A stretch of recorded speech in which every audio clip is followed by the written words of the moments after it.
মানুষের মন মানসিকতা কতটা ন্যারো হলে আল বরাবর তার জমিতে গর্ত করবে আর অন্য জমির মাটি বা গাছ পড়ে যাবে তার জমিতে। মাথায় কত বুদ্ধি। হ্যালো এভরিওয়ান, আসসালামু আলাইকুম। সাথে আছি আমি হুমায়রা। আবারও নতুন একটা ব্লগ ভিডিও শেয়ার করছি, আমার বাবার বাড়ির ব্লগ। আশা করি সম্পূর্ণ ভিডিওটির সাথেই থাকবা। এই দিন গিয়েছিলাম আছুরি আজানের পর যে পৌঁছাইছি আমাদের বাড়ি থেকে বা আমাদের বাসা থেকে আমাদের বাবার বাড়ি বেশি সময় লাগে না, খুব বেশি হলে 40 মিনিট কিংবা 45 মিনিটের পথ, কিন্তু ভাঙা পথ। রিক্সা থেকে অটো থেকে রিক্সা বা ভ্যান এভাবে 3বার ভাঙা লাগে। তো ওর বান্ধবীরা ওয়েট করছিল, শুনেছে মনে হয় যে আমরা যাচ্ছি বা ফালাক যাচ্ছে, এই জন্য ভ্যানের থেকে নামার পরে ছুটে চলে আসছি।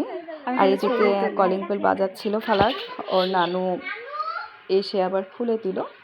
আর আমাদের বাড়ির সামনে যেহেতু কাঁঠাল গাছ, লিচু গাছ আছে, কিছুদিন আগে লিচু ধরছিল, সেটাও তোমাদের সাথে শেয়ার করেছি। আর এটা কাঁঠাল, শেষ কাঁঠাল ছিল। আরে পিচ, এটা কি যেন বলছিল, ওর কথাগুলো শুনছিলাম। ওরা হচ্ছে 2 বোন, দেখতে খুব সুন্দর। ওদের বাড়িটা পেছনের সাইডে, সেটাও দেখাবো। আর এতে ভেতরের সাইডে চলে আসছি, ভেতরে কাপড় চোপড় রেখে পরের দিন ও বাবু খেলা করছিল বান্ধবীদের সাথে, সেটা একটু ক্যাপচার করে নিয়েছি। আর বাড়ির সামনে দেখলাম যে আব্বু মাটি ফেলেছে। আমাদের বাড়িটা অনেক নিচু হয়ে পড়েছে, অনেক নিচু। আর এদিকে আমি তো গিয়েছিলাম 2 দিন আগে। আব্বু বললো যে আগামী শনিবারে কমিশনার গঠন করবে, কোর্টের থেকে মানুষ আসবে, কি হয় কি না হয় তারপরে থেকে তারপরে তুমি যাও। তো এই জন্যই আমি শনিবারে আসছি, না হলে শুক্রবারেই চলে আসতাম।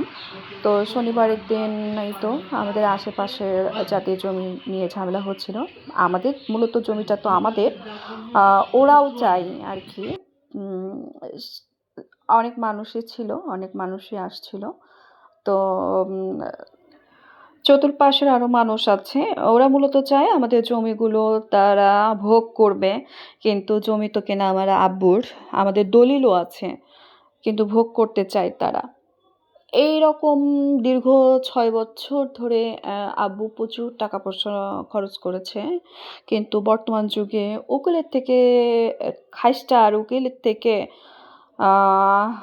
মানে খারাপ মানুষ মনে হয় না, যে ওরা এত মিথ্যা কথা বলে আর চতুর্দিক থেকে টাকা শুধু খেয়ে খায়, পকেট ভরে। ওদের ভেতরে এই জিনিসটা নেই যে হালাল হারাম। তো আব্বু চলে গেল। আর এই দিন ছিল হচ্ছে সকালের দিকে আমি আমার বাড়ির ভিউটা নিচ্ছিলাম। এত সুন্দর পাখির ডাক, আমি যখন ভয়েস দিতে আসছি তখন বুঝলাম পাখি কি সুন্দর কিচিরমিচির করতেছে, বা ঘুঘু পাখি ডাকতেছে। আমাদের বাড়িটা কোর্টের থেকে কমিশনার আসছিল, উনি তো অনেক পছন্দ করেছে, যে আমাকে বারবার বলছিল যে আপু আপনাদের বাড়িটা অনেক সুন্দর, আপনাদের বাড়িটা অনেক সুন্দর, এত ঠান্ডা আর চতুর্পাশে গাছপালা এত। তো খুবই ভালো লাগছে আপনাদের বাড়িতে এসে। তো আমি আবার খুবই ভালো লাগলো। আসলে আমাদের বাড়ির পরিবেশটা বেশ মাশাআল্লাহ অনেক সুন্দর। অবশ্য এখন আর আগের মতো অত সুন্দর নেই। যখন আমি বা আমার মা থাকতাম তখন বাড়ির পরিবেশটা অন্যরকম ছিল। আর এদিকেই তো ছোট আম্মা ওল গাছ লাগাইছে। আর ওই যে পিলার, ওইদিকে ওরা প্ল্যান করে এদিকে পিলার দিয়েছে আমাদের জমির এদিকে, কিন্তু কোর্ট থেকে মেপে গেছে, আমরা ওইদিকে চলে গেছি। আর এদিকে আমাদের বাড়ির পিছনে একটা পুকুর ছিল, সেই পুকুরটা ভরাট হয়ে গেছে। আব্বু আবার লেবার নিয়েছে আর একটু গর্ত করে, যেহেতু বাড়ির পানি বা সব কিছু এসে ওই গর্ততে পড়ে। আর যেটা বলছিলাম, এই মেহগনি গাছটা কিন্তু আমাদের। মানুষ গাছপালা লাগালে তো আলের ওপর লাগায় না, না আল সোজাসুজি তো কেউই লাগায় না।